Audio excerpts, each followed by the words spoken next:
Russell, just how would you assess your overall year, the first time in Houston?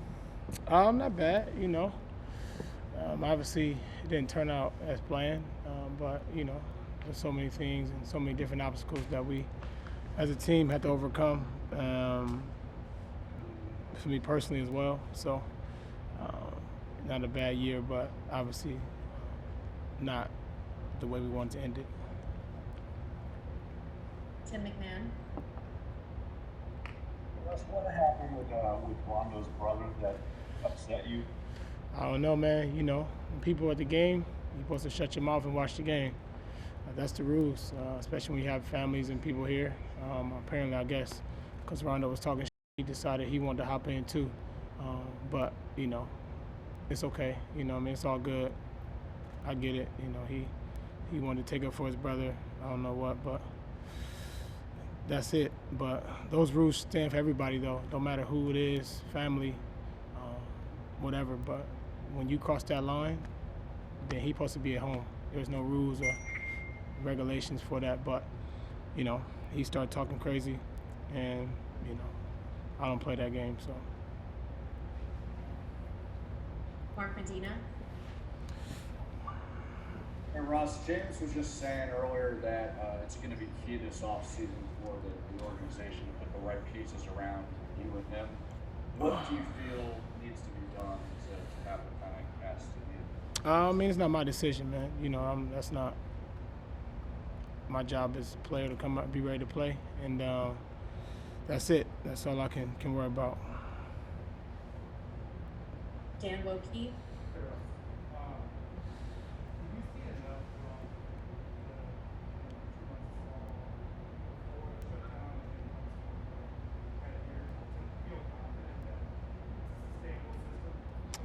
Yeah, man. I think it's definitely, when you have the right guys and the right group of guys that can do it, it's definitely sustainable.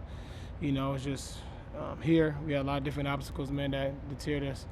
Myself trying to get healthy, missing a few guys here and there. So it definitely changed our rhythm a little bit, but definitely something that you can build off of, and something that that can put teams in the bind. Brandon Scott. Hey, Russ, what happened to y'all defensively in this series? That seemed to be y'all's strength in the bubble, especially start the playoffs. What happened to y'all defensively? Transition, just, they're a good team. We're not as big as them, but we lost some size with D House leaving and kind of our switching a little bit, and they were very comfortable the whole series. I didn't think we put enough pressure on them to use our size. We had some time, some spurts throughout the games where we did it, but not enough to win the series. Mark Berman. Also, after getting a year with Mike, how hopeful are you? He's in the last year of his contract. How hopeful are you that he's back next year for you guys? I don't get into contracts or coaches, but one thing I do about Mike, he's a hell of a person, and that's what I admire more about anybody, is who they are as people. Coaching and basketball is something that we love to do, but that will be something we do our whole life. So when I'm able to connect personally with Mike and know a little bit about him and his history and understanding who he is as a person is something that I admire more than anything. Simone Ali. Hey Russ, with this first year in Houston with Harden, how did you feel that chemistry evolved between you two? It definitely was fine. We figured it out. It was nothing. I know it was a conversation when I first got here. Who had a ball, who wouldn't. That died down very quickly once we start figuring it out. And I made adjustments to my game and try to figure out the best way to impact the team, and that's all I can do. Adam Spolin. Russ, how much did your quad affect you over this playoff run? It wasn't 100%, but I'm not the guy to to make excuses. I love to compete, but it is what it is. Obviously, an injury like this takes, normally a couple weeks. I'd have time for that, especially in Oklahoma series. I had to come back and try to give ourselves a chance.